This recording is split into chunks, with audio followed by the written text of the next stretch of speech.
Bruno Montano, muy buenos días. Buenos días, chicos, ¿qué tal? Muy bien, ¿y tú? Muy bien, muy bien. Aquí preparado ya para hablar de un nuevo libro. Bruno, la España vacía no es de anteayer, ¿eh? No, no, no, no. Y este libro es una prueba de ellos. Como te comentaba el Efectivamente. otro día, no fue Sergio del Molino el primero que habló de la España vacía, sino que fue Julio Llamazares, Sí, cuando Sergio del Molino tenía 9 añitos. sí, señor. ¿Y cómo se llama el Sí, libro de Julio Llamazares? La lluvia amarilla. La lluvia amarilla. Luego hablaremos de qué significa la lluvia amarilla. Yo creo que este libro ya es un clásico de nuestra literatura contemporánea y reciente, ¿no? Y fue fruto de un encargo que le hicieron desde el país a Julio Llamazares de que hiciera un reportaje sobre el despoblamiento que ya empezaba a tener unos datos muy preocupantes en los años 80, ¿no? Y a raíz de esta investigación surgió este grandísimo libro, La lluvia amarilla, de Julio Llamazares, sí, sí. ¿Tú lo has leído, Ramón? Sí, sí. No, no, no, no No, lo he leído, no lo he leído, no lo has no, leído. no. Pues vamos, te lo recomiendo vivamente. Es un libro extraordinario, sí, sí. Hablaremos Cuenta. primero de Julio. Sí. Julio Llamazares nació en 1955 en Begamián, un pequeño pueblecito de León, y sigue vivo, tiene 69 años y el año pasado publicó su última novela, Vagalume, una novela que yo recomendaría para todas las personas que escriben o quieren escribir. Es una novela, el título es fantástico, Vagalume es luciérnaga en gallego o en portugués, y habla de cómo los escritores son auténticas luciérnagas, pequeños puntitos de luz en la oscuridad. Gran libro, Vagalume también. Pero hoy Vale, hablaremos de La lluvia amarilla. vale. Como he dicho, nació en Begamián, este pequeño pueblo de León. A los 2 años tuvo que abandonar el pueblo porque el pueblo fue inundado por un embalse, el embalse del río Porma, que por cierto este embalse lo construyó Juan Benet. Mira. Juan Benet, el Que era escritor, ingeniero, efectivamente. era ingeniero, Sí. exactamente, pues él construyó este embalse, el embalse de Porma, que es el que inundó Begamián, el pueblecito de Julio Llamazares. El padre de Julio era maestro de escuela, lo trasladaron a otro pueblecito, Olleros de Sabero, cerca, un pueblecito minero, ¿no?, en la cuenca minera de León, y fueron cambiando de pueblecito siguiendo los diferentes destinos de su padre, ¿no? Estudió bachiller en Madrid y luego también estudió Derecho en Madrid. Cuando se licenció en Derecho, empezó a trabajar como abogado, pero pronto dejó esta carrera y se pasó ya de por vida al periodismo y a la literatura. En el periodismo ha tocado y sigue tocando todos los palos: periodismo escrito, radio, televisión, ha trabajado para El País, para Televisión Española, para muchos medios. Y en la literatura también este hombre ha tocado todos los palos. Empezó, como muchos escritores, con poesía, ¿no? Y digamos que se le cataloga, se le engloba dentro de la generación del 80 o los posnovísimos, ¿no?, escritores nacidos a partir del 51, entre el 51 y el 65, ¿no? Es la generación que siguió a los novísimos, ¿no? La generación que siguió a la de los 50. Escribió un par de libros de poesía y luego no ha vuelto a escribir poesía, aunque su prosa es tremendamente poética, como ya Es veremos. decir, como muy lírica. No, lírica no, Vale, Ramón, no usemos lírica, vale. digamos poética. Vale. Luego diremos por qué, Escribe narrativa, escribe relato y novela. Novelas no muchas. En realidad él piensa que la novela no tendría por qué ser el género rey de la literatura, sino que es otro género entre tantos y no es ni más ni menos importante que otros. De hecho, de unos 30 libros que tiene escritos, solo ha escrito 8 novelas, con 70 años. O sea, Mm. su producción novelística no es exagerada, ¿no? Escribió también muchos libros de viajes. Él es un viajero, pero yo lo llamo viajero de cercanías. Él considera que no hay que irse, no hay que cruzar los continentes ni irse a la otra punta del mundo.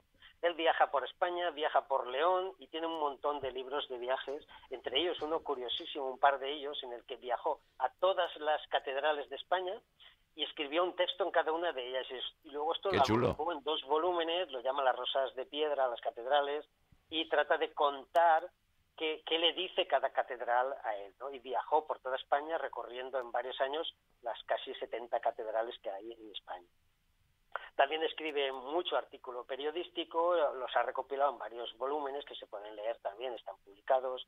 También escribe guiones de cine, de hecho le dieron el Goya al mejor guión original por Flores de otro mundo, no sé si la habréis visto, No. una peli una especie de peli en la que cuenta Iciar Bollaín una caravana de mujeres que fue a un pueblecito de interior a buscarse allí sus novios.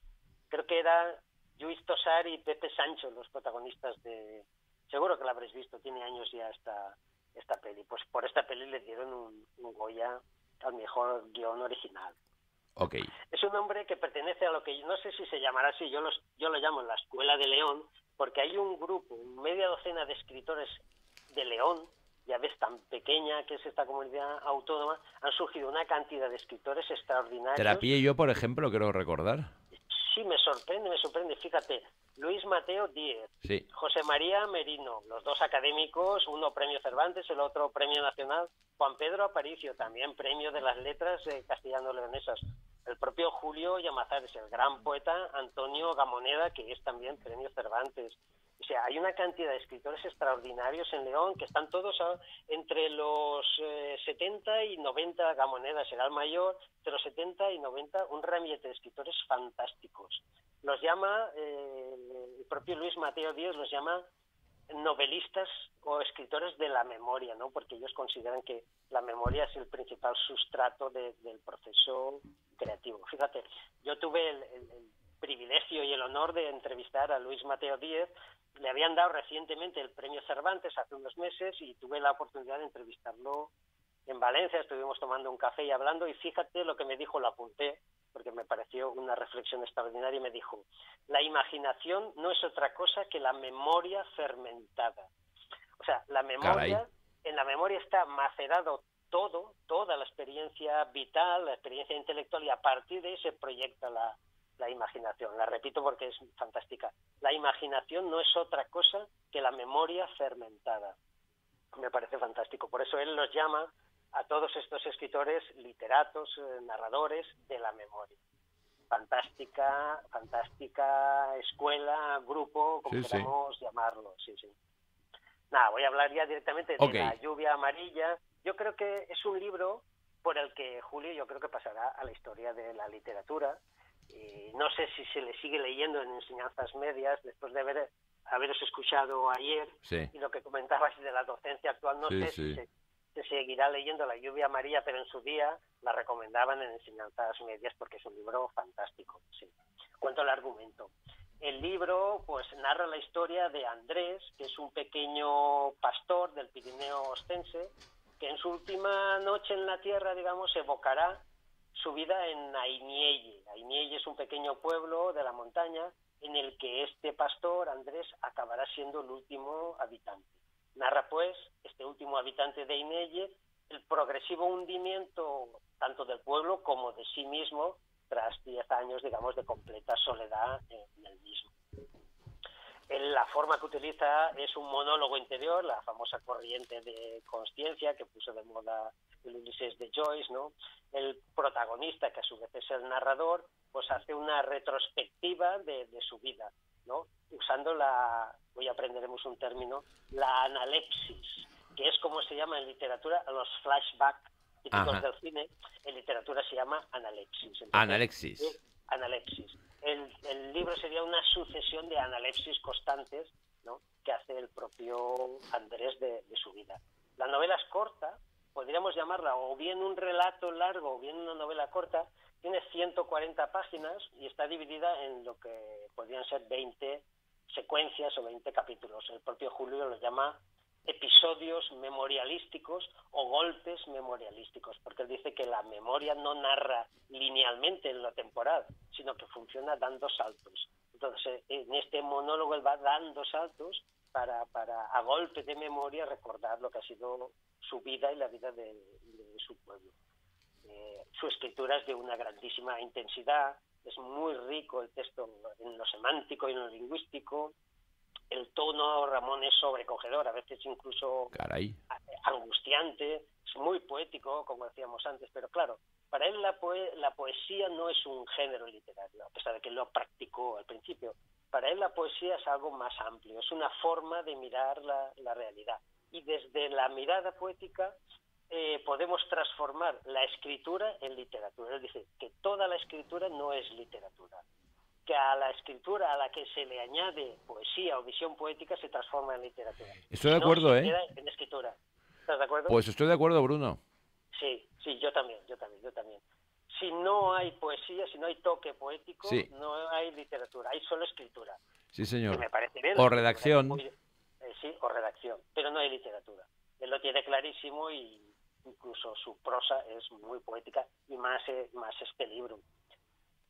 Para dar más toque poético, cuida mucho el ritmo. El ritmo, todos sabemos que es muy importante en poesía, que la poesía mide los versos, los rima, pero en prosa, y los escritores buenos lo saben, también se mide y se rima el fraseado, ¿no? Sí. Él usa, por ejemplo, no siendo un poema, usa endecasílabos, porque le da ritmo y musicalidad al texto, endecasílabos metidos dentro de la prosa.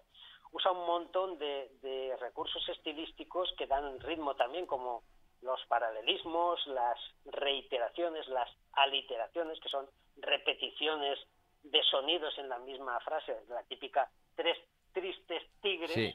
Eso es una aliteración, repite 3 veces el mismo sonido, ¿no? ¿Qué ganas con esto? Ganas musicalidad y con ello expresividad. Por tanto, el ritmo no es solo propio de la poesía, sino que la buena prosa tiene ritmo y es muy importante cuidarlo. Tiene también un toquecito, yo lo llamaría gótico, por llamarlo de alguna manera. A mitad del texto más o menos empiezan a aparecer elementos sobrenaturales o extraños que le dan este toquecito. Aparecen espectros, sombras, fantasmas, ¿no? A veces parece la Iniei de la lluvia María, parece un poco la Comala de Rolfe, ¿no? Aparecen voces, aparecen muertos, ¿no? Que se comunican con los vivos, ¿no? Muy importante también la metáfora tiene una gran capacidad para la metáfora, Julio. De hecho, el mismo título del libro es una gran metáfora que preside todo el texto. La lluvia amarilla, ¿sabes lo que es, Ramón?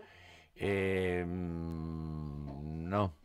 No, te lo digo. Di. Tú, como no vas mucho al campo, no habrás presenciado lluvia amarilla en el campo. La lluvia amarilla se produce en otoño, de hecho se la llama lluvia de otoño, y es la caída de las hojas. Qué Cuando bueno. miles de hojas de color amarillo, Sí, señor, caen de los árboles y cubren el suelo, ¿no? claro, como aquí en el Mediterráneo tenemos los pinos, que no es lo mismo, que no hay hojas, claro. En las choperas Sí, mediterráneas de cerca de los ríos, si tú vas en otoño, ves una nube de hojas amarillas cayendo, ¿no? Entonces, claro, la gran metáfora cromática que preside todo el libro es el amarillo de las hojas al caer, que caen en otoño, ¿no? El amarillo que inmediatamente suena a herrumbre, a óxido, a muerte. Por lo tanto, esta metáfora lo preside todo. A mitad del libro, más o menos, todo se transforma en amarillo. La luz, el agua, las casas, los propios cuerpos, todo amarillea, todo se oxida. Sí. Claro, es que la metáfora, la gente piensa que es simplemente un embellecimiento retórico, puro oropel, ornamento o sobredorado verbal, ¿no? Pero la metáfora es una parte fundamental del lenguaje cotidiano y que de alguna manera condiciona tanto nuestra manera de percibir como de pensar. Las metáforas están metidas en el lenguaje cotidiano, de alguna manera están fosilizadas y no nos damos cuenta, pero las usamos constantemente. Por ejemplo, Ramón, te voy a definir a Mon en 5 metáforas. A ver. Diré, Mon aún está en la flor de la vida, primera metáfora. Muy bien. Pero ha pasado página, segunda metáfora. Se ha puesto las pilas, tercera metáfora. Y ahora está hecho un tigre, cuarta metáfora. Aunque le sigue faltando un tornillo, quinta metáfora. Jorín. He usado 5 metáforas para definir a Mon, que están fosilizadas en nuestra lengua y no nos damos cuenta cuando las usamos, ¿no? Es muy importante. Hay un libro extraordinario que aprovecho para recomendar, que se llama Metáforas de la vida cotidiana, de Lakoff y Johnson, que es un lingüista y un filósofo, y habla de la importancia del lenguaje cotidiano de las metáforas. Y ellos ponen un ejemplo que me gustaría que conocieran nuestros políticos actuales, ¿no? Ellos dicen, por ejemplo, cuando se habla de discusión o de debate, se usa siempre el campo semántico de la guerra o de lo bélico, ¿no?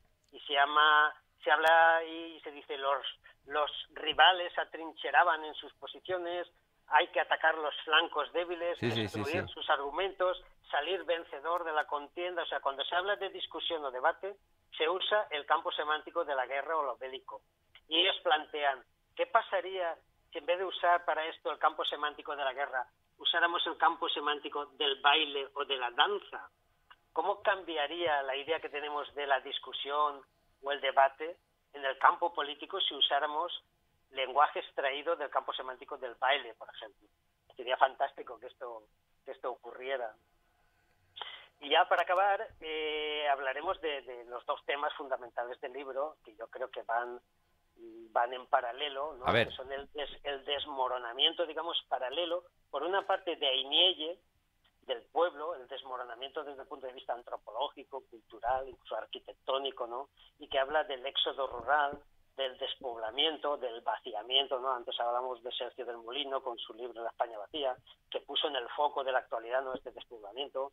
Habla del fin de una cultura, habla del fin de una forma de vida ancestral, ¿no? Y por otra parte, y enlazando con esto, habla también del derrumbe, del desmoronamiento psicológico del protagonista, ¿no? Cómo se ve afectado durante 10 años por la soledad, por la vejez, por el cansancio, la tristeza, el miedo y la locura en la que va adentrándose poco a poco hasta morir este personaje. Entonces, a mí me parece genial lo que ha hecho, porque ha enlazado, ha machiembrado los dos desmoronamientos, tanto el físico de los lugares y de la cultura y el psicológico de los últimos habitantes de estos lugares.